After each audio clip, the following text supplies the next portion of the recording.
Nursing atrium. आज हम unit 3 का पार्ट 2 डिस्कस करेंगे।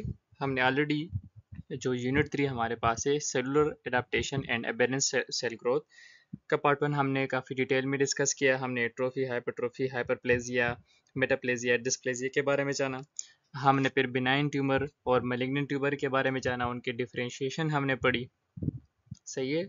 और MCQs वाइज डिस्कशन हमने उसमें की और काफ़ी इंपॉर्टेंट एग्जांपल्स भी उसमें हमने डिस्कस किए। ठीक है, तो आपने पार्ट 1 नहीं देखा हो तो आप वहाँ से चैनल विजिट करके पार्ट 1 देख सकते हो। आज हम पार्ट 2 डिस्कस करने जा रहे हैं। ठीक है, तो चलिए पार्ट 2 में आज हमने क्या डिस्कस करना है। सबसे पहले हम जानेंगे ऑन्कोजेनेसिस के बारे में।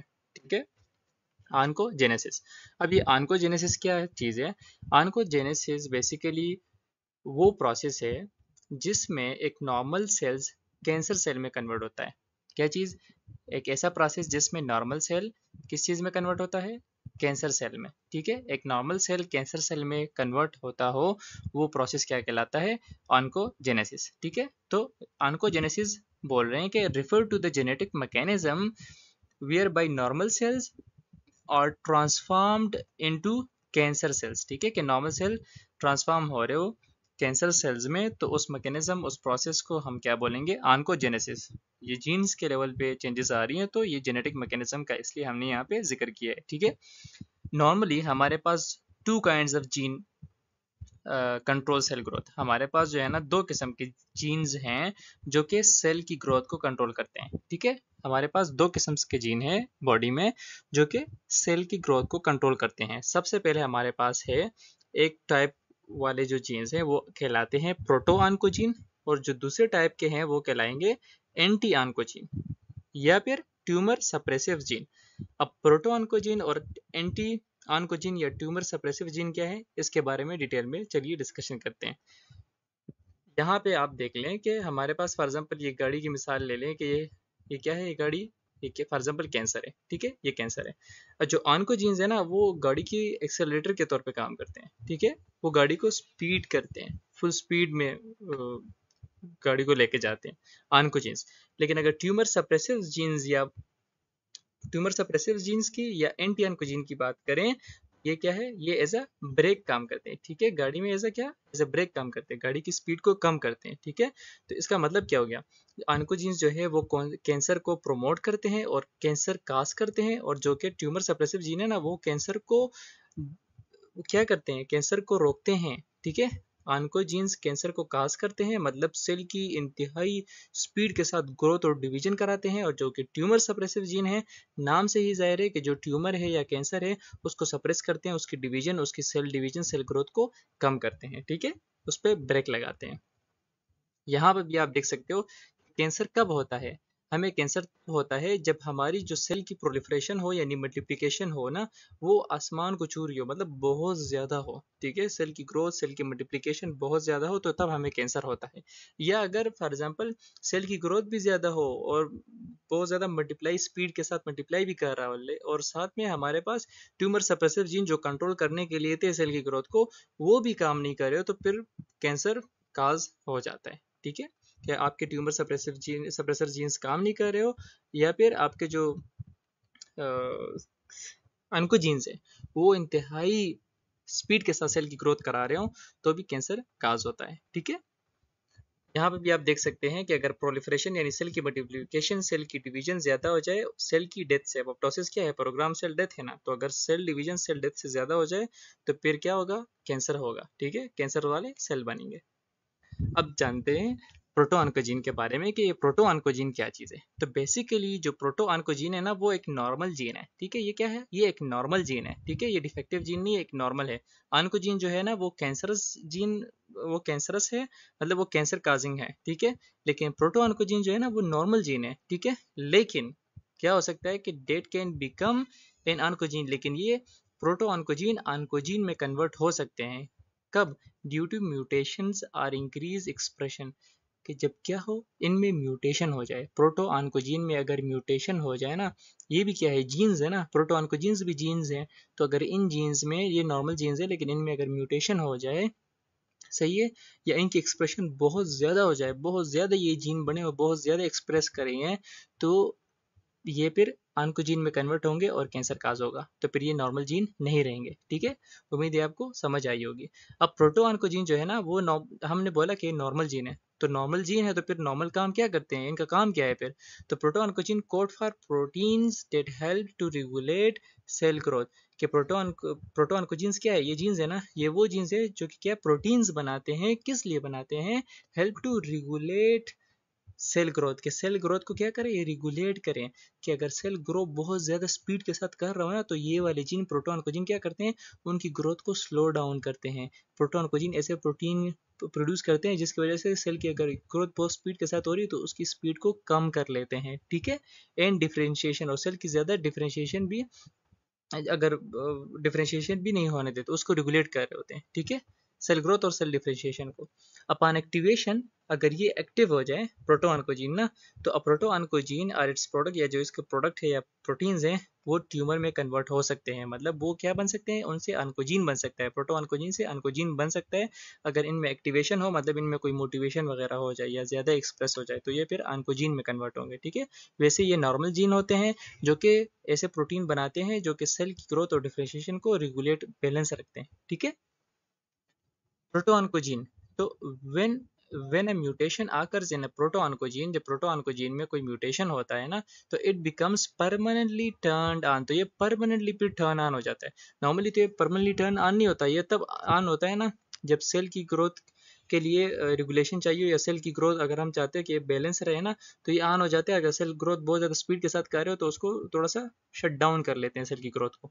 लेकिन अगर इनमें म्यूटेशन हो जाए तो फिर ये हर टाइम ऑन रहेंगे, हर टाइम एक्टिवेटेड रहेंगे, तो इसकी वजह से ये फिर ऑन्कोजीन में कन्वर्ट होंगे और कैंसर काज हो जाएगा। सही है, तो द जीन विल देन, अगर ये पूरा टाइम टर्न ऑन या रहेंगे या एक्टिवेटेड रहेंगे, तो ये क्या करेंगे, will then start to make too much of the proteins that code for cell growth. तो फिर ये ऐसे प्रोटीन्स बनाएंगे ना जिनसे सेल ग्रोथ और ज़्यादा स्पीड अप होगी। ऑलरेडी इतने ज़्यादा स्पीड के साथ सेल ग्रोथ जा रही होगी कैंसर के कंडीशन में, लेकिन अगर इन जीन्स में म्यूटेशन हो गई तो फिर सेल की ग्रोथ और ज़्यादा स्पीड से जा रही होगी। ठीक है, ऐसे प्रोटीन्स को ये प्रोड्यूस करेगा जिसकी वजह से सेल ग्रोथ की प्रमोशन होगी बहुत ज़्यादा। तो सेल ग्रोथ आकर अनकंट्रोलेबली, तो जो फिर सेल ग्रोथ होगी ना वो अनकंट्रोलेबली होगी फिर। ठीक है, वो कंट्रोल में नहीं रहेगी। नॉर्मल तो ये कंट्रोल रखते हैं ना प्रोटोऑन्कोजीन सेल की ग्रोथ को, लेकिन फिर अगर ये बहुत ज़्यादा एक्टिवेटेड रहेंगे ना तो फिर वो सेल ग्रोथ अनकंट्रोलेबली शुरू हो जाता है। ठीक है, this is one of the defining feature of cancerous tumour. सही है, एवरीवन हैज प्रोटो ऑन्कोजीन्स, हर इंसान में प्रोटो ऑन्कोजीन है, हर इंसान की बॉडी में प्रोटो ऑन्कोजीन्स है, क्योंकि ये नॉर्मल जीन्स है। इनफैक्ट दे आर नेसेसरी, क्योंकि ये नेसेसरी किसके लिए है, हमारे सर्वाइवल के लिए, इंसानों के सर्वाइवल के लिए ये नेसेसरी है कि प्रोटो ऑन्कोजीन्स हमारे बॉडी में हो। लेकिन प्रोटो ऑन्कोजीन्स जो है ये सर्वाइवल के लिए नेसेसरी क्यों है, सर्वाइवल के लिए नेसेसरी इसलिए नेसेसरी है क्योंकि ये क्या करते हैं, सेल की ग्रोथ को बैलेंस रखते हैं ना, तो इस वजह से हमारे सर्वाइवल के लिए नेसेसरी है। लेकिन प्रोटो ऑन्कोजीन सिर्फ उस केस में कैंसर काज करते हैं जब इनमें म्यूटेशन हो जाए। ठीक है, इनके जीन्स में म्यूटेशन हो जाए ना, तब ये कैंसर काज करते हैं, ऐसे नहीं करते, ऐसे ये नॉर्मली काम कर रहे होते हैं। सही है, that result in the gene being permanently turn on, this is called again a function mutation. कि म्यूटेशन की वजह से इनको एक फंक्शन मिल जाता है ना, म्यूटेशन की वजह से इनको एक फंक्शन मिल जाता है। क्या फंक्शन, कि म्यूटेशन की वजह से ये प्रोटो ऑन्कोजीन्स फिर ऐसे प्रोटीन्स बनाते हैं जो कि सेल की ग्रोथ को और ज़्यादा स्टिमुलेट करते हैं और ज़्यादा सेल को मल्टीप्लाई करते हैं। ठीक है, स्पीड के साथ। ठीक है, तो ये एक फंक्शन इनको मिलता है ना म्यूटेशन की वजह से, तो इसके लिए हमने क्या यूज़ किया है, गेन ऑफ फंक्शन म्यूटेशन। ठीक है, कि म्यूटेशन की वजह से एक फंक्शन गेन कर रहे हैं, तो गेन ऑफ फंक्शन म्यूटेशन। सही है, these mutations are also considered dominant mutation, इन म्यूटेशंस को हम डोमिनेंट म्यूटेशंस भी बोलते हैं। डोमिनेंट म्यूटेशन क्यों बोलते हैं इनको, इस वजह से कि अगर सिर्फ इन जीन्स की सिर्फ एक कॉपी भी हो ना, सिंगल कॉपी, नॉर्मली तो अगर डोमिनेंट जीन अगर नहीं हो ना, तो रिसेसिव जीन हो, तो फिर उसके लिए दो कॉपी का होना ज़रूरी होता है उसकी एक्सप्रेशन के लिए। लेकिन चूंकि ये डोमिनेंट जीन है ना, तो बस सिर्फ सिंगल एक कॉपी से, अगर सिंगल एक कॉपी भी इन जीन की मौजूद हो ना और उनमें म्यूटेशन काज हो जाए, तो फिर डायरेक्ट ये क्या करेंगे, कैंसर काज करेंगे। ठीक है, और 40 different proto oncogenes have been discovered, कितने, 40 डिफरेंट ऑन्कोजीन्स अभी तक ह्यूमन बॉडी में डिस्कवर हुए हैं। ये नॉर्मल जीन्स है, मैं फिर से रिपीट कर रहा हूँ, ये नॉर्मल जीन्स हैं। 40 डिफरेंट किस्म के अभी तक ह्यूमन बॉडी में डिस्कवर हुए हैं, लेकिन अगर इनमें म्यूटेशन हो जाए तब फिर ये ऑन्कोजीन में कन्वर्ट होंगे और फिर कैंसर काज करेंगे। ठीक है, नॉर्मल क्यों है ये जीन वैसे म्यूटेशन अगर नहीं हो तो नॉर्मल ऐसे है क्योंकि ये सेल की ग्रोथ को बैलेंस रखते हैं। ठीक है, सिंपल। 40 डिफरेंट अभी तक डिस्कवर हुए हैं। अच्छा, सबसे पहले पढ़ते हैं रास का। रास क्या है? The first proto oncogene to be the first proto-oncogene to be shown to turn into an oncogene। रास फर्स्ट प्रोटो-ऑन्कोजीन है जो किस में कन्वर्ट हुआ? ऑन्कोजीन में। सही है, प्रोटो-ऑन्कोजीन से ये किस में कन्वर्ट हुआ? ऑन्कोजीन में, मतलब यानी कैंसर काजिंग जीन में कन्वर्ट हो गया। ये फर्स्ट प्रोटो-ऑन्कोजीन है। ठीक है, रास जो कि प्रोटो-ऑन्कोजीन से ऑन्कोजीन में कन्वर्ट हुआ है। रास encodes in an intracellular signal transduction protein. Normally रास क्या करता है?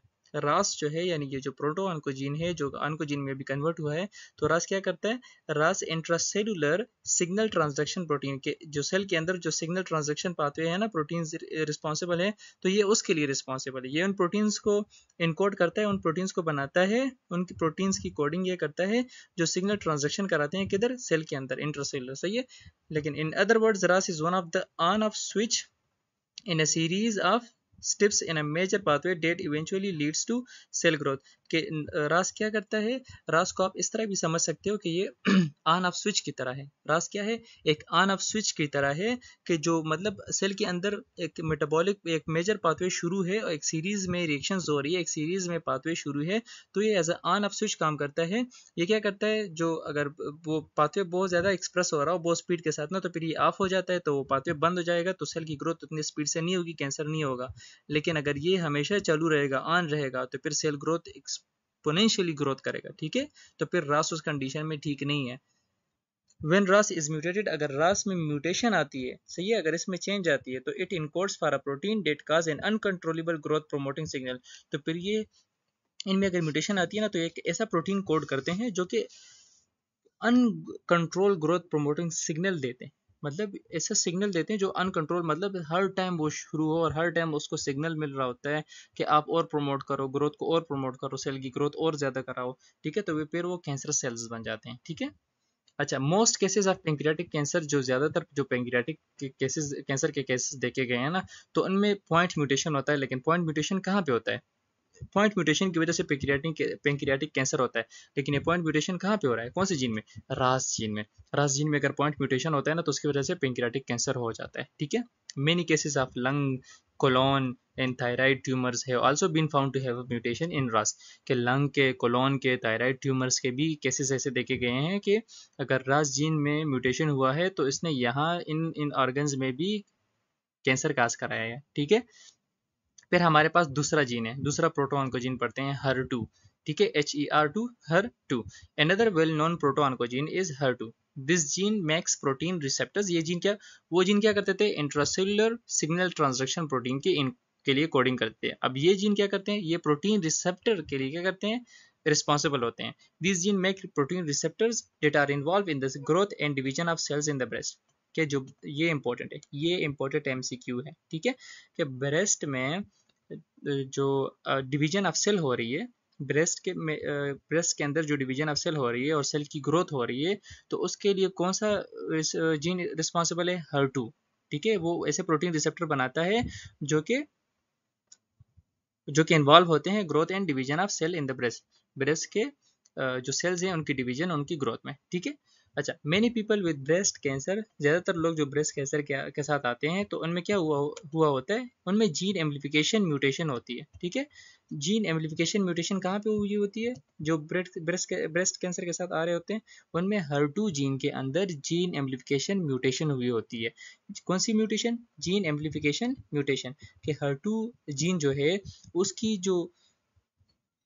उसकी एम्प्लीफिकेशन हुई होती है। एम्प्लीफिकेशन मतलब बहुत ज़्यादा वो प्रोमोटिंग और बहुत ज़्यादा स्पीड अप हुआ होता है। एम्पलीफाई करना मतलब एक्सेलरेट करना। ठीक है, तो ये HER2 जीन में ऐसी म्यूटेशन हुई होती है कि इसकी वजह से ये बहुत ज़्यादा एक्सेलरेट हुआ होता है। ठीक है, बहुत ज़्यादा एक्टिवेट हुआ होता है।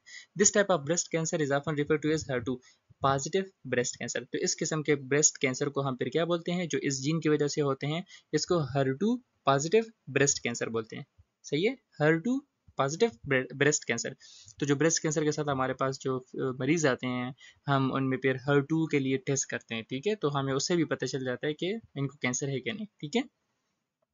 अच्छा, MYC माइलोसाइटोमेटोसिस। The MYC gene is associated with a type of cancer called Burkitt's lymphoma। कि MYC जीन भी एक प्रोटोऑन्कोजीन है, लेकिन जब ये ऑन्कोजीन में कन्वर्ट होता है तो ये एक कैंसर काज कराता है, जिसका नाम क्या है, उस कैंसर का नाम क्या है, बर्किट्स लिम्फोमा, ठीक है। उस कैंसर का नाम बर्किट्स लिम्फोमा है। अब ये किस किस्म का कैंसर है, cancer of the lymphatic system. जो लिम्फेटिक सिस्टम नहीं है, जिसमें लिम्फेटिक फ्लूइड है हमारे पास, लिम्फ नोड्स हैं, तो ये लिम्फेटिक सिस्टम का कैंसर है, ठीक है। और ये क्यों होता है, ये एप्स्टीन बार वायरस की वजह से होता है। किस वजह से, एप्स्टीन बार वायरस की वजह से होता है, ठीक है। ये कब होता है, ये म्यूटेशन कब होता है, एप्स्टीन बार वायरस की वजह से होता है। लेकिन कैसे होता है, ये इस तरह होता है कि जब एक क्रोमोसोम की ट्रांसलोकेशन होती है, moves a gene enhancer sequence near the MYC proton का जीन, कि क्रोमोसोम ट्रांसलोकेशन की वजह से जब जीन की क्या होती है, एक क्रोमोसोम ट्रांसलोकेशन की वजह से एक जीन मूव करता है, कौन सा जीन एनहांसर सीक्वेंस मूव करता है कहाँ पे, MYC प्रोटोन को जीन किस साइट पे, ठीक है। तो तब ये म्यूटेशन इसमें हो जाती है और तब ये कैंसर डेवलप होता है इसकी वजह से, ठीक है। और ये ऑन्कोजीन में कन्वर्ट हो जाता है, ठीक है। यहाँ तक समझ आ गई आपको। अगर क्रोमोसोमल ट्रांसलोकेशन की समझ नहीं आई है तो अभी आगे हम इसके बारे में डिटेल से पढ़ने जा रहे हैं, ठीक है। मैं आपको वहाँ पे समझा दूंगा डिटेल से पिक्चर के थ्रू। साइक्लिन डी एक और हमारे पास प्रोटोऑन्कोजीन है, इज अनदर प्रोटोऑन्कोजीन। कौन सा, cyclin D. Its normal job is to make a protein called RB. इसका नॉर्मल जॉब क्या है, एक प्रोटीन बनाता है नॉर्मली। ये कौन सा प्रोटीन बनाता है, RB, retinoblastoma, tumour suppressive protein. ये क्या है, ट्यूमर सप्रेसिव प्रोटीन है, मतलब ये जो ट्यूमर है ना उसको सप्रेस करता है, ठीक है। ये सब प्रोटीन बनाता है जो ट्यूमर को सप्रेस यानी कैंसर को सप्रेस करता है, खत्म करता है। Activation of protooncogene. अब जो प्रोटोऑन्कोजीन के हम बार बार बात करते हैं कि इनमें एक्टिवेशन होती है, म्यूटेशन होती है, चेंजेस आते हैं, तो किस तरह वो किस किस्म के चेंजेस आते हैं ना, जिसकी वजह से ये प्रोटोऑन्कोजीन फिर ऑन्कोजीन में कन्वर्ट होता है। तो चलिए पढ़ लेते हैं उन चेंजेस के बारे में, कौन से चेंजेस इनमें आते हैं। तो सबसे पहले हमारे पास है पॉइंट म्यूटेशन। कौन सा है, पॉइंट म्यूटेशन। द अल्टरेशन, नाम से जाहिर है कि सिर्फ एक पॉइंट में म्यूटेशन हुई है इस जीन में, जिसकी वजह से ये प्रोटोऑन्कोजीन ऑन्कोजीन में कन्वर्ट हुआ है, ठीक है। तो यहाँ पे भी यही लिखा गया है कि द अल्टरेशन ऑफ वन और फ्यू न्यूक्लियोटाइड बेस पेयर, एक सिंगल या फ्यू न्यूक्लियोटाइड बेस पेयर की वजह से अगर चेंज आता हो जीन में, तो ये प्रोटोऑन्कोजीन फिर ऑन्कोजीन में कन्वर्ट हो जाता है।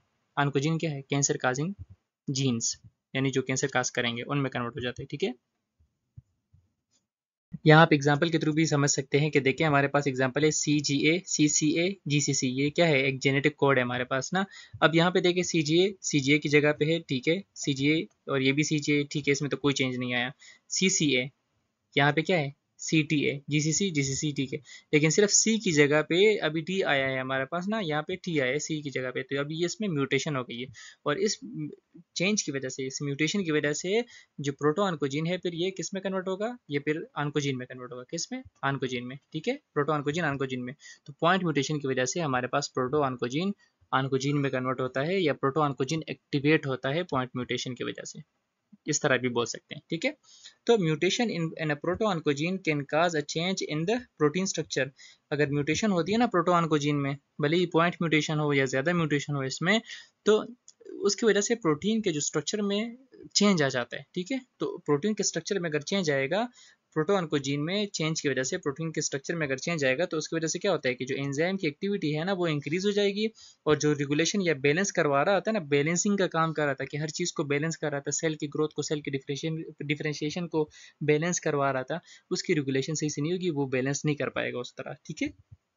अच्छा, जीन एम्प्लीफिकेशन, ये दूसरा तरीका है जिसकी वजह से प्रोटोऑन्कोजीन एक्टिवेट होता है, उसमें म्यूटेशन होती है और प्रोटोऑन्कोजीन ऑन्कोजीन में कन्वर्ट होता है, ठीक है।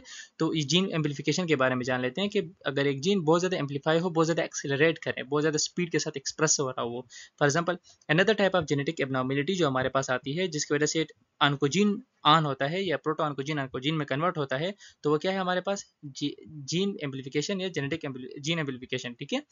एम्प्लीफिकेशन क्या है, are the result of duplication of small piece of chromosome over and over again, so that instead of normal 2 copies of gene, 10 or even 100 of copies are found। Amplification की वजह से क्या होता है कि एम्प्लीफिकेशन हम इसलिए बोलते हैं कि जीन एम्प्लीफाई कर रहा है कि जब फॉर एग्जांपल क्रोमोसोम है और वो बार बार डुप्लीकेट कर रहा है, क्रोमोसोम के कुछ स्मॉल पीसीज हैं, कुछ खास सीक्वेंस है, स्मॉल सीक्वेंसेस हैं, स्मॉल पीसीज हैं, जीन्स हैं जो बार बार डुप्लीकेट करें, कॉपीज बना रहे हैं, लेकिन उनमें क्या हो गया कि वो इतनी ज़्यादा डिवाइड होने शुरू हो गए ना इतनी स्पीड के साथ कि इंस्टेड ऑफ 2 कॉपीज़ के हमें 2 कॉपीज चाहिए थी या 10 कॉपीज़ या 20 कॉपीज़ चाहिए थी, अब 100 एंड थाउजेंड्स ऑफ कॉपीज़ उसके बन रहे हैं। तो 100 एंड थाउजेंड ऑफ जीन्स बनेंगे तो फिर उससे प्रोटीन्स भी उनकी तादाद में बनेंगे और 100 एंड थाउजेंड्स ऑफ सेल्स बनेंगे, मतलब ऑलरेडी कैंसर हो गया है कि इतनी सेल ग्रोथ इतनी स्पीडअप हो गई है, ठीक है। Gene amplification result in increase in protein concentration. जब जीन एम्प्लीफाई करता है ना तो जीन ही प्रोटीन बनाता है, तो जब जीन एम्प्लीफाई करता है, एक्सेलरेट होता है, तो प्रोटीन की कंसंट्रेशन, प्रोटीन की सिंथेसिस भी एक्सेलरेट होती है और बहुत ज़्यादा प्रोटीन्स बनते हैं। और due to an increase of protein expression, क्यों? क्योंकि जीन एम्प्लीफिकेशन की वजह से प्रोटीन की एक्सप्रेशन बहुत ज़्यादा एक तो हो रही होती है, इस वजह से प्रोटीन की कंसंट्रेशन ज़्यादा हो रही होती है कि एक तो इसकी एक्सप्रेशन बहुत ज़्यादा हो रही होती है, या फिर N increase of protein stability, कि प्रोटीन स्टेबिलिटी भी बढ़ रही होती है, कि प्रोटीन स्टेबल हो रहा होता है, ठीक है। तो उसका जो लाइफ टाइम है वो भी एक्सेल कर जाता है, मतलब वो शॉर्ट लाइफ टाइम नहीं हो रहा होता है। नॉर्मली तो सेल डेथ भी एक खास टाइम के बाद सेल की डेथ हो जाती है ना, ये एक नॉर्मल प्रोसेस है सेल की डेथ होना, ताकि न्यू सेल्स बने। लेकिन एक तो न्यू सेल बन रहे होते हैं और साथ साथ में जिन सेल्स की डेथ होनी थी वो भी नीड डेड हो रहा है, क्योंकि प्रोटीन को स्टेबिलिटी मिल गई है जीन एम्प्लीफिकेशन की वजह से, ठीक है। तो ये भी याद रखें आपने। अच्छा, फिर क्रोमोसोमल ट्रांसलोकेशन मैंने आपको बोला था, मैं आपको समझाऊंगा पिक्चर के थ्रू। तो क्रोमोसोमल ट्रांसलोकेशन, ठीक है। देखिए एक पीस सिंपल अल्फाज में बोलूं तो अगर एक पीस क्रोमोसोम का ट्रांसफर हो जाए, ट्रांसलोकेट करे, देखिए इधर आ गया, ये दूसरा क्रोमोसोम है ना, क्रोमोसोम नंबर 8 पे हमारे पास फॉर एग्जांपल CMYC एक जीन है, वो क्रोमोसोम नंबर 14 पे चला गया, देखिए ये क्रोमोसोम नंबर 14 पे शिफ्ट हो गया, ट्रांसफर हो गया। तो अब हमारे पास 14 कि 14 पे हमारे पास क्रोमोसोम नंबर 8 का भी एक पार्ट आ गया है, ठीक है। तो इस प्रोसेस को, ये शिफ्टिंग जो है एक क्रोमोसोम का एक पार्ट दूसरे क्रोमोसोम पे जाना, तो ये शिफ्टिंग क्या कहलाता है? Chromosomal translocation. सिंपल वर्ड्स में क्रोमोसोमल ट्रांसलोकेशन कहलाता है, ठीक है। देखें, when the gene is relocated into a new chromosomal site that leads to higher expression। For example एक जीन एक जगह से दूसरी जगह रिलोकेट होता है, दूसरी लोकेशन पे जाता है, सही है, न्यू क्रोमोसोमल साइट पे जाता है, और उस ऐसी साइट पे जहाँ पे उसकी एक्सप्रेशन बहुत हायर हो, ठीक है, बहुत ज़्यादा स्पीड के साथ हो। तो जब एक्सप्रेस बहुत ज़्यादा करेगा तो फिर क्या करेगा कि जीन, उसकी वजह से जीन की एक्सप्रेशन बहुत ज़्यादा एक्सप्रेस होगी, जीन की एक्सप्रेशन बहुत ज़्यादा हो जाएगी, सही है। In the wrong cell type, एक रॉन्ग सेल में अगर जीन की एक्सप्रेशन ज़्यादा होगी, प्रोटीन की सिंथेसिस ज़्यादा होगी रॉन्ग सेल में, तो वो रॉन्ग सेल फिर डिवाइड करेगा, मल्टीप्लाई करेगा, ग्रो करेगा एक्सट्रीम रेट पे, तो फिर वो कैंसर काज करेगा, ठीक है। या the expression of constitutively active hybrid protein, कि हाइब्रिड प्रोटीन ना अभी चूंकि एक पार्ट दूसरे पार्ट पे अभी चला गया है, तो अभी एक हाइब्रिड पार्ट बन गया ना, तो एक हाइब्रिड प्रोटीन भी इससे प्रोड्यूस होगा ना। तो दिस टाइप ये जो चेंज आता है, और एक ये हाइब्रिड सी कंडीशन स्टेम सेल्स में मौजूद हो, तो फिर bone marrow leads to adult तो से लिक्यूमिया बनता है, सही है, कैंसर बनता है, leukaemia. Mutation in micro RNAs can lead to activation of oncogene, कि अगर माइक्रो, हमने जीन एम्प्लीफिकेशन पढ़ा कि किस वजह से प्रोटॉन को जीन ऑन्कोजीन में कन्वर्ट होते हैं, या प्रोटॉन ऑन्कोजीन की एक्टिवेशन किस तरह होती है, तो हमने 3 तरीके पढ़े, एक पॉइंट म्यूटेशन के थ्रू, दूसरा जीन एम्प्लीफिकेशन के थ्रू, तीसरा क्रोमोसोमल ट्रांसलोकेशन के थ्रू। और अभी कि अगर म्यूटेशन माइक्रो आरएनएज में भी अगर म्यूटेशन हो जाए ना, जो छोटे छोटे आरएनए होते हैं, मतलब कुछ ही स्मॉल स्मॉल बेसिस उस न्यूक्लियोटाइड्स मौजूद होते हैं 20-30, तो अगर उनमें भी चेंजेस हो जाए ना, तो वो भी फिर ऑन्कोजीन में कन्वर्ट हो जाएंगे, ठीक है। न्यू रिसर्च के मुताबिक कि जो स्मॉल आरएनएज होते हैं, स्मॉल आरएनए से क्या मराद है कि जिसपे सिर्फ 21 या 25 न्यूक्लियोटाइड मौजूद हो, ठीक है, इन लेंथ, कार्ड माइक्रो, तो उनको माइक्रो आरएनए बोलते हैं। और ये क्या करते हैं कि control expression of these genes by down regulating them, कि ये इन जीन्स की क्या करते हैं, एक्सप्रेशन को कंट्रोल कर रहे होते हैं। ऑन्कोजीन देखिए नॉर्मल सेल है, ठीक है, नॉर्मल सेल, तो नॉर्मल जीन्स ही, अगर नॉर्मल सेल है, ये अभी कैंसर सेल नहीं है ना, ये नॉर्मल सेल है, तो अगर नॉर्मल सेल है तो नॉर्मल जीन्स बनते हैं, नॉर्मल जीन्स उसमें होते हैं, तो वो रेगुलेट कर रहा होता है सेल ग्रोथ को अच्छे से, ठीक है। लेकिन जब जब कैंसर सेल की हम बात करते हैं तो उसमें ऑन्कोजीन्स होते हैं, नॉर्मल जीन्स नहीं होते हैं, ऑन्कोजीन्स होते हैं, तो वो एक्सेलरेट करते हैं सेल की ग्रोथ को, तो बहुत ज़्यादा एक सेल से दूसरा, तीसरा, चौथा, पांचवा, बहुत ज़्यादा सेल्स बनते हैं, ठीक है, एक जमगुटा, एक लंप और क्लम्प बन जाता है उसका पूरा, ठीक है।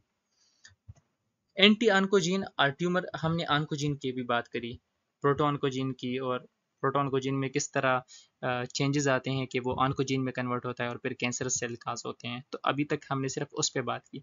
अब हम बात करने जा रहे हैं एंटी ऑन्कोजीन पे और ट्यूमर सप्रेसिव जीन, उसके उलट बात करेंगे कि अभी हमारे पास कौन से ऐसे जीन हैं जो कैंसर नहीं होने देते हैं, जो चाहते हैं कि सेल ज्यादा ग्रो ना करें, सेल ज्यादा स्पीड के साथ ग्रो ना करें ताकि कैंसर काज नहीं हो। ठीक है, तो ऐसे जीन्स हमारे पास क्या कहलाएंगे, एंटी ऑन्कोजीन कहलाएंगे। ठीक है, ये क्या कहलाएंगे फिर, ये ऐसे जीन फिर एंटी ऑन्कोजीन, या चूंकि ये ट्यूमर को सप्रेस करें तो ट्यूमर सप्रेसिव जीन कहलाएंगे। ठीक है, तो जो एंटी ऑन्कोजीन है ना, ये क्या करते हैं, which inhibit cell division and are cause apoptosis. ये एंटी ऑन्कोजीन क्या करते हैं, सेल डिवीजन को इनहिबिट करते हैं। देखिए ये सेल डिवीजन को इनहिबिट कर रहे हैं। ठीक है, ऑन्कोजीन क्या करते हैं, वो सेल डिवीजन को प्रमोट करते हैं, एंटी ऑन्कोजीन उनको रोकते हैं, इनहिबिट करते हैं।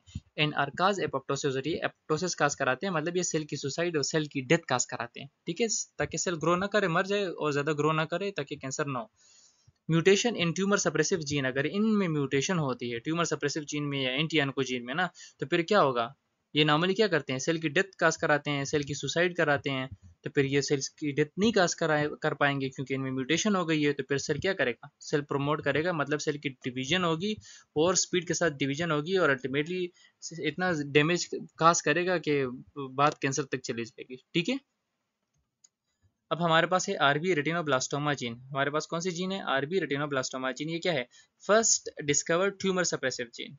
ये कौन सी है, फर्स्ट डिस्कवर्ड जो ट्यूमर सप्रेसिव जीन है हमारे पास वह है आरबी जीन, रेटिनोब्लास्टोमा। ठीक है, normally strongly inhibit cell division. ये नॉर्मल क्या करता है, नॉर्मल कंडीशन में इनहिबिट करता है सेल डिवीजन साइकिल को। ये सेल डिवीजन की जो साइकिल है उसको नहीं होने देता। ठीक है, उसको इनहिबिट करता है ताकि सेल डिवाइड ना करे, सेल डिवाइड नहीं करेगा तो ग्रो नहीं करेगा। ठीक है, when RB gene is inactivated, लेकिन अगर ये जीन इनएक्टिवेट हो तो फिर तो ये सेल साइकिल को नहीं रोक पाएगा ना, तो सेल डिवीजन फिर क्या होगा, कैन प्रोसेस अनचेक, वो प्रोसीड करेगा अनचेक, मतलब वो करता जाएगा, डिवीजन डिवाइड होता जाएगा होता जाएगा होता जाएगा, इतना करेगा कि वो कैंसर काज कर लेगा। ठीक है, आरबी जीन की लोकेशन के बारे में आपको बताया गया है इसमें, इसकी कौन से क्रोमोसोम पे कौन सी जगह पे मौजूद है, ये उसकी लोकेशन है 13q14। याद करने की जरूरत नहीं, जस्ट आप एक दफा पढ़ लें। RB is found to be mutated in case of childhood retinoblastoma. जो चाइल्डहुड में रेटिनोब्लास्टोमा होती है तो उस केस में देखा गया कि इसमें म्यूटेशन हुई होती है। ठीक है, and in many lung, breast and bone cancer में भी देखा गया है कि आरबी में जब म्यूटेशन होती है तो ये कैंसर इन जगहों पे कैंसर काज कराते हैं। ठीक है, NF1 जीन की अगर बात करें, न्यूरोफिब्रोमिन जीन जो हमारे पास है वो क्या काज कराएगा, अगर उसमें म्यूटेशन होगी, अगर म्यूटेशन होगी तो फिर वो क्या क्या क्या काज कराएगा, न्यूरो फाइब्रोमाटोसिस काज कराएगा। ठीक है, अब NF1 जीन कहाँ पे मौजूद होता है, 17q11 क्रोमोसोम और लोकस की पोजीशन बताई गई है। अगेन बरका जीन अगर हमारे पास हो, अगर बरका जीन में जो कि हमारे पास क्रोमोसोम नंबर 1 17q लोकस पे मौजूद होता है, अगर बरका जीन में म्यूटेशन हो जाए तो फिर इसमें क्या होगा, ये क्या करेगा, ये ब्रेस्ट कैंसर काज कराएगा। ठीक है, ब्रेस्ट कैंसर काज कराएगा। ठीक है, एक और चीज भी ब्रेस्ट कैंसर काज करा रही थी, हमने ऑलरेडी पढ़ा, HER2। ठीक है, अच्छा, पी प्रोटीन, अगर पी प्रोटीन मतलब कौन सा प्रोटीन, P53। कौन सा प्रोटीन है ये, फुल प्रोटीन का नाम क्या है, P53। अगर P53 में क्या हो जाए, P53 में हमारे पास चेंज आ जाए ना, म्यूटेशन हो जाए, तो फिर ये भी कैंसर काज करा सकते हैं। और साथ में विल्म्स ट्यूमर WT जीन में अगर म्यूटेशन हो तो। P53 जीन फास्फोप्रोटीन जीन, पूरा नाम क्या है, फास्फोप्रोटीन जीन। ठीक है, तो one particular tumour suppressor gene, one particular tumour suppressor gene course for a protein called P53, कि खास पर्टिकुलर हमारे पास एक ट्यूमर सप्रेसिव जीन है, ऐसा जीन है जो ट्यूमर को खत्म करता है, कैंसर नहीं होने देता ना, कैंसर को सप्रेस रखता है। तो एक खास प्रोटीन बनाता है जिसका नाम क्या है, उस प्रोटीन का नाम क्या है, P53 प्रोटीन है। सही है, अब P53 प्रोटीन क्यों बनाते हैं, इसका फायदा क्या है, इसका फायदा ये है ना कि ये सेल में क्या कराता है, सेल के अंदर सुसाइड काज कराता है, सेल को बोलता है कि मर जाओ। ठीक है, तो अगर सेल के अंदर सुसाइड काज कराएगा, सेल की डेथ काज कराएगा, तो सेल ग्रो नहीं करेगा ना, सेल ग्रो नहीं करेगा तो ट्यूमर नहीं होगा, ट्यूमर सप्रेसर रहेगा। तो इस वजह से ये जीन बनता है। ठीक है, P53 सेल की सुसाइड काज कराता है। ठीक है, ये बहुत इंपॉर्टेंट है, याद रखें इसको। In cells that have undergone DNA damage, the P53 acts like a brake pedal to halt cell, कि ऐसे सेल में जिनमें ऑलरेडी DNA डैमेज हो गया हो, अगर DNA डैमेज होता है तो फिर सेल की डिवीजन को, ग्रोथ को कंट्रोल नहीं बाकी चीज़ें कर पाती ना, तो ऐसे केस में P53 हमारी बहुत हेल्प करता है कि वो क्या करता है कि वो पेडल लगाता है, मतलब वो ब्रेक लगाता है, ठीक है। वो ब्रेक लगाता है किस पे? सेल की ग्रोथ पे, सेल की डिवीजन पे। क्यों ब्रेक लगाएगा? ताकि सेल ज़्यादा अनकंट्रोलेबली ग्रो ना करे, मल्टीप्लाई ना करे और कैंसर सेल न बने, ठीक है। If the damage can not be repaired the P53 protein eventually initiate, अगर ये जो डैमेज, डीएनए के डैमेज को ये रिकवर करने की कोशिश करते हैं, उसके डैमेज को खत्म करने की कोशिश, ताकि वो ठीक हो जाए। अगर ये सही नहीं कर सकता इसको, तो फिर ये क्या करता है, ये डायरेक्ट बस सेल की सुसाइड का करा देता है, ठीक है।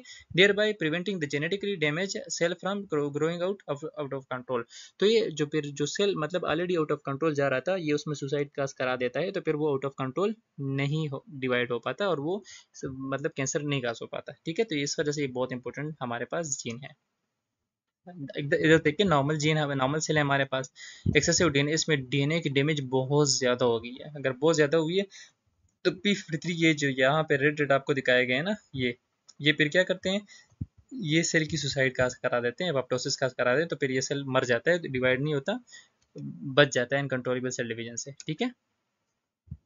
प्रीडिस्पोजिंग फैक्टर्स ऑफ कैंसर। अब कैंसर के कौन से फैक्टर्स हमारे पास हैं, या ऐसे फैक्टर्स जो जिनकी वजह से कैंसर होता हो, ठीक है। जरूरी नहीं है कि एक खास किस्म की वजह से होता है, बल्कि बहुत सारे फैक्टर्स आपस में मिलते हैं और कैंसर काज कराते हैं ना। तो चलिए बारी बारी पढ़ते हैं उसको।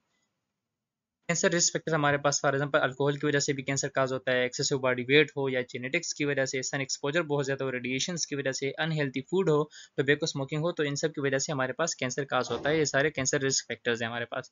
सबसे पहले हम टोबैको यूज़ का पढ़ लेते हैं कि जो टोबैको यूज़ में सिगरेट स्मोकिंग आप करते हो ना, तो उससे फिर जो ब्लेडर का, पेंक्रियाज का और किडनी का कैंसर के चांसेस, इंसिडेंस या चांसेस बहुत ज़्यादा बढ़ जाते हैं, इंक्रीज हो जाते हैं, ठीक है। और ऐसा क्यों होता है कि मतलब सिगरेट स्मोकिंग से ब्लैडर, पेंक्रियाज, किडनी वगैरह के कैंसर के चांसेस बहुत ज़्यादा बढ़ जाते हैं, या लंग कैंसर की वजह से? इसलिए क्योंकि इसमें सिगरेट में क्या मौजूद होते हैं, सिगरेट में हमारे पास एक खास किस्म के केमिकल जिनको हम बोलते हैं कार्सिनोजिन, कैंसर काजिंग केमिकल्स, कार्सिनोजिन्स मौजूद होते हैं। ये हमारे लंग्स और ब्लड में शामिल होते हैं, मतलब वहाँ से एक्सेस हासिल करते हैं और ब्लड में शामिल होते हैं, और जब ब्लड में जाते हैं तो फिर डिफरेंट ऑर्गन में जाते हैं, किडनी, पेंक्रियाज, ब्लैडर वगैरह हर ऑर्गन में जाते हैं, तो फिर हर ऑर्गन को डैमेज करते हैं, हर ऑर्गन में कैंसर काज कराते हैं, ठीक है। तो इस वजह से स्मोकिंग नहीं करनी चाहिए। केमिकल कार्सिनोजेनिक, अभी तक more than 6 million chemicals have been identified and thousands of these examined to have carcinogenic potential, कि अभी तक 6 मिलियन केमिकल्स आइडेंटिफाई हुए हैं, ठीक है, और उनमें से 1000 ऐसे हैं जिनमें ये पोटेंशियल है कि वो लाजमी कैंसर काज करा सकते हैं, ठीक है, जिनमें कैंसर काजिंग पोटेंशियल है कि वो कैंसर काज, उनमें ये एबिलिटी है कि वो कैंसर काज करा सकते हैं, ठीक है। तो ऐसे केमिकल ऑलमोस्ट 1000 से भी ज्यादा हैं, सही है। Chemical carcinogens can be divide into two groups. अब केमिकल कार्सिनोजन को हमने दो ग्रुप्स में डिवाइड किया है, ठीक है। एक हमारे पास है डायरेक्ट रिएक्टिंग एजेंट और दूसरा क्या है, इनडायरेक्ट रिएक्टिंग एजेंट। एक डायरेक्ट रिएक्टिंग एजेंट है, दूसरा इनडायरेक्टली रिएक्टिंग एजेंट है, सही है। फॉर एग्जाम्पल एक हमारे पास केमिकल है पॉलीसाइक्लिक एरोमेटिक हाइड्रोकार्बन, सही है, 3,4 बेंज पायरीन, ये केमिकल है हमारे पास, एरोमेटिक हाइड्रोकार्बन है, जो क्या काज कराता है, लंग कैंसर काज कराता है, ठीक है। बार बार एक्सपोजर होगा ना, तो ये लंग कैंसर काज कराता है, ठीक है। तो ये हमारे पास केमिकल कार्सिनोजिन भी क्या काज कराते हैं, कैंसर काज कराते हैं। जैसे कि एरोमेटिक अमाइन ले लो आप ना, तो वो क्या काज कराते हैं, वो ब्लैडर कैंसर काज कराते हैं, ठीक है। या एजोडाई की बात कर लो, जिसका एग्जांपल ये है, हमें पढ़ने की जरूरत नहीं है, ये आप जो बड़े बड़े नाम है वो याद रखो कि एजोडाई फॉर एग्जांपल उसका एग्जांपल है 2 एसिटाइल अमाइनोफ्लोरीन, ये काज कराता है ब्लैडर के कैंसर भी और लिवर का कैंसर भी, ठीक है। अल्काइलेटिंग एजेंट को देखा गया है कि वो ल्यूकीमिया काज कराते हैं। विनाइल क्लोराइड को देखा गया है कि वो एंजियोसार्कोमा मतलब ब्लड वेसल में कैंसर काज कराते हैं। आर्सेनिकल कंपाउंड्स में देखा गया है कि वो स्किन की कैंसर काज कराते हैं, ठीक है। सेक्सुअल बिहेवियर की वजह से भी कुछ कैंसर काज हो सकते हैं, ठीक है। The possible mechanism is virus transmission. इसका किस तरह, इस वजह से क्योंकि वायरस ट्रांसमिट हो सकता है ना, सेक्सुअल बिहेवियर एक्टिविटी के दौरान, सेक्सुअल एक्टिविटी के दौरान वायरस ट्रांसमिट हो सकता है बिटवीन पार्टनर्स, तो फिर वो जाके फिर वो वायरस जाके फिर कैंसर काजिंग पोटेंशियल होती है उसमें, उस वायरस के अंदर, ठीक है। अगर वो इन्फेक्ट करेगा तो वो कर सकते हैं। जैसे कि हमारे पास कुछ एग्जांपल हैं, हर्पीस सिम्प्लेक्स वायरस टाइप 2 या एचपीवी ह्यूमन पेपिलोमा वायरस, ये क्या काज करा सकते हैं, ये सेक्सुअल एक्टिविटी के थ्रू स्प्रेड होते हैं और ये कैंसर काज करा सकते हैं, ठीक है। एयर पोल्यूशन की अगर बात करें तो अबाउट कितना इनहेल करते हैं, 20,000 लीटर ऑफ एयर हम पर डे के हिसाब से 20,000 लीटर एयर हम इनहेल करते हैं, सही है। दस even modest contamination of atmosphere, तो अगर थोड़ा सा भी एटमॉस्फेयर में कंटेमिनेशन हो, क्योंकि हम तो 20,000 लीटर बहुत ज़्यादा है, ठीक है, तो अगर थोड़ा सा भी एटमॉस्फेयर में कंटेमिनेशन हो, ख़राब हो, तो अगर वो इनहेल करें हम, तो इससे क्या होगा कि फिर पॉल्यूटेंट्स हम डोजेज हमें मिलेगी ना, मुसलसल अगर मिलती रहेगी तो कैंसर काज हो सकता है, ठीक है। इंडस्ट्रियल एमिशंस होती हैं, इंडस्ट्री से खारिज होते हैं gases different, arsenical, benzene, chloroform, vinyl chloride, और ये सारे क्या हैं, ये सारे कार्सिनोजेनिक हमारे पास है, ठीक है। ऑक्यूपेशन की बात करें तो ऐसे ऑक्यूपेशन है जिनमें ज़्यादा चांसेस होते हैं कि आपको कैंसर काज होने के ज़्यादा चांसेस होते हैं, जैसे कि फिशरमैन सारा दिन अगर सनलाइट में काम करते हैं, यूवी लाइट उन पे पड़ती है, तो इसकी वजह से उनको स्किन कैंसर के चांसेस ज़्यादा होते हैं। ब्रीवरी में जो काम करते हैं, जहाँ पे शराब बनती है, अल्कोहल वगैरह यूज़ होते हैं, तो उनको लिवर के कैंसर के चांसेस ज़्यादा होते हैं। डाई, रबर वगैरह इंडस्ट्री में जो लोग काम करते हैं, तो एरोमेटिक अमाइन के साथ कंटेक्ट में आते हैं, तो उनको ब्लैडर कैंसर के चांसेस फिर ज़्यादा होते हैं। मिनरल ऑयल या टार वाले जो काम ऑक्यूपेशंस हैं, उनमें पॉलीसाइक्लिक हाइड्रोकार्बन के साथ कंटेक्ट होता है उन लोगों का, तो उनमें लंग और स्किन कैंसर के चांसेस फिर ज़्यादा होते हैं, ठीक है। Ultraviolet radiation causes basal cell carcinoma and squamous cell carcinoma, कि अल्ट्रावायलेट रेडिएशन क्या काज करा सकते हैं, एक तो बेसल सेल कार्सिनोमा भी काज करा सकते हैं, और साथ में स्क्वामस सेल में भी कार्सिनोमा, स्क्वामस सेल कार्सिनोमा काज करा सकते हैं, सही है। ये common cancer found in white individual, जो वाइट इंडिविजुअल्स होते हैं ना, उनमें ये कॉमन है ये वाला कैंसर, ठीक है, ये अल्ट्रावायलेट की वजह से होता है, ठीक है, रेडिएशन की वजह से। अल्ट्रावायलेट रेडिएशन क्यों होता है, इसकी वजह से कैंसर क्यों होता है या सरकोमा क्यों होता है, इसलिए क्योंकि अल्ट्रावायलेट रेडिएशन की वजह से P53 जीन, जो कि कैंसर को कंट्रोल रखता है, कैंसर नहीं होने देता, सेल की ग्रोथ को कंट्रोल रखता है, इन अल्ट्रावायलेट रेडिएशन की वजह से उसमें चेंजेस आ जाती हैं। जब उसमें म्यूटेशन या चेंज होती है, तो फिर सेल की ग्रोथ को कंट्रोल नहीं कर पाता, सुसाइड नहीं काज करा पाता, तो सेल ग्रोथ अनकंट्रोलेबल करता है और कैंसर काज हो जाता है, ठीक है। तो इस तरह कैंसर काज कराता है। और induce the release of tumour necrosis factor alpha, tumour necrosis factor alpha reduce immune surveillance against skin cancer. Ionising radiation, ionising radiation ऐसे रेडिएशन जो मतलब आयनाइजेशन कास्ट करा सकते हो, तो अगर ह्यूमन एक्सपोजर हो, हमारा एक्सपोजर हो ऐसे रेडिएशन के साथ, आयनाइजिंग रेडिएशन के साथ, जैसे कि for example x rays, radioisotopes and other radioactive sources के साथ ना, तो उनसे ऐसे रेज निकलते हैं, जैसे कि हिरोशिमा नागासाकी में हुआ था, ठीक है। काजेज एक्यूट ल्यूकीमिया, क्या काज कराते हैं, acute leukaemia, thyroid, breast cancer, lung, stomach, colon cancer, सारे कैंसर ये काज करा सकते हैं, ठीक है। Radiation can directly damage macromolecule, ये तो एक तो ये मैक्रोमोलिक्यूल को डैमेज करते हैं, मतलब डीएनए आरएनए को डैमेज करते हैं, न्यूक्लिक एसिड को डैमेज करते हैं, कार्बोहाइड्रेट को डैमेज करते हैं, लिपिड्स प्रोटीन को। और radiation can indirectly relate with substances within cell producing reactive free radical, लेकिन साथ साथ में मैक्रोमोलिक्यूल्स के डैमेज के साथ साथ ये सेल के अंदर जो फ्री रेडिकल मौजूद होते हैं उनके साथ भी रिएक्शन करके कैंसर काज करा सकते हैं, ठीक है। हार्मोन, अगर हार्मोन की बात की, some compounds naturally occurring in the human body have a role in carcinogen, जो हार्मोन फॉर एग्जांपल एस्ट्रोजन वगैरह ना, ये तो नेचुरली ह्यूमन बॉडी में पाए जाते हैं, अगर ये भी एक्सेसिवली जनरेट होंगे तो उनकी वजह से भी कैंसर के चांसेस फिर होते हैं, ठीक है। It can be shown experimentally that estrogen promote the function of formation of mammary and endometrial carcinoma, कि ये देखा गया एक्सपेरिमेंटली कि एस्ट्रोजन के अगर बहुत ज़्यादा प्रमोट हो, बहुत ज़्यादा उसमें हो, तो ये एंडोमेट्रियल कार्सिनोमा भी काज करा सकते हैं, और मेमोरी ग्लैंड्स कार्सिनोमा भी काज करा सकता है, सही है। एंड्रोजेनिक एंड एनाबॉलिक स्टेरॉइड्स जो हैं are known to induce hepatocellular tumour, के एंड्रोजेनिक एनाबॉलिक स्टेरॉइड्स हैं जो हार्मोनल नेचर हैं, वो क्या काज करा सकते हैं, हेपेटोसेलुलर लिवर के सेल में कैंसर काज करा सकते हैं ह्यूमंस में, ठीक है। माइकोटॉक्सिन्स, नाम से जाहिर है कि माइको मतलब फंजाई के टॉक्सिन्स, माइको फंजाई के लिए यूज होता है ना, तो toxin substance produce by fungi is called mycotoxins.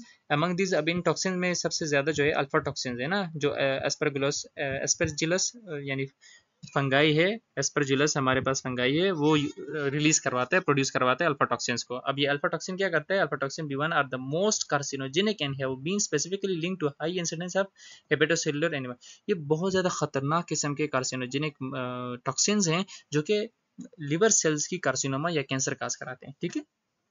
Parasites भी कुछ ऐसे हैं जैसे कि शिस्टोसोमा और क्लोनोरकेस सिनेंसिस, ये क्या काज करा सकते हैं, ये जिस जगह पे इन्फेक्ट करेंगे वहाँ पे ट्यूमर काज करा सकते हैं, फॉर एग्जांपल स्मॉल इंटेस्टाइन को अगर इन्फेक्ट करे तो वहाँ पे ट्यूमर काज करा सकते हैं। इम्यूनोलॉजिक मैकेनिज्म, अगर आपका इम्यून सिस्टम ठीक ना हो, इम्यून सिस्टम प्रॉपरली वर्क ना कर रहा हो, तो फिर उससे भी डेवलपमेंट होती है कैंसर की, ठीक है, क्योंकि सर्वेलेंस इफेक्टिव कैपेसिटी ठीक नहीं है, और जो कैंसर का सेल्स को मारने वाले जो सेल्स हमारे पास इम्यून सेल्स होने चाहिए वो आपके पास नहीं होंगे, अगर आपका इम्यून सिस्टम ठीक नहीं होगा तो फिर कैंसर काज हो सकता है।